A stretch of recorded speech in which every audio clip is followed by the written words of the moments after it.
So I do about 300 to 400 total joints a year, and that volume is lower than it used to be. I'm more selective these days. But on the knee side, on the total knee side, there's a lot of interesting things happening in that field today. And in particular, there's a surgical technique that we call kinematic alignment. And in a real simple way, we would describe it as basically matching each patient's individual pre-arthritic anatomy. So a strategy by which we implant the knee in a way that we feel is matching that patient's unique anatomy. And while that would sound kind of almost obvious, like, well, wouldn't you always be doing that? That just makes sense. Strangely, that's not the case. In the vast majority of total knees that are performed today, they're actually all put in the exact same way, regardless, basically disregarding the patient's individual anatomy. And there's been quite a bit of high quality scientific research that's come out in the past 5+ years that has reached the point where there's absolutely no doubt in my mind and in most people's minds that have reviewed this material that this is clearly a superior technique. This is the way to perform knee replacement surgery. To give you some background on kinematic alignment versus the alternatives, I'll kind of start at the beginning, I suppose. And let's say 30+ years ago, when total knees were really kind of taking off as a procedure, the surgeons, the leaders at the time, had to basically figure out how to do it, how to make it work. And for a variety of reasons, they landed on a concept that we call mechanical alignment.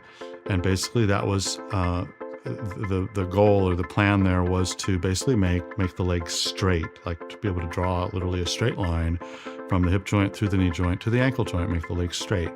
And that worked primarily due to the design of the implants available at the time. It was felt that that would give those implants the greatest longevity, would give us the best results. But that calls for placing each implant in the exact same position, regardless of the patient's own unique anatomy. And basically, as you probably understand, there are those of us that were born with a slight knock-knee deformity or angular alignment of their limbs. Some have more straight legs, and more patients actually commonly have a little bit of what we call bow-leggedness. And that's natural for them. And there's a wide spectrum and a wide range.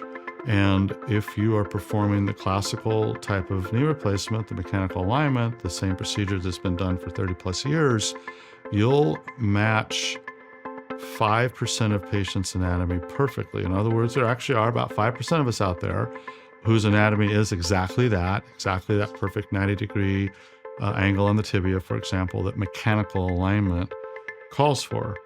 But the other 95% of patients, their anatomy is not matched with total knees as they are most commonly performed today.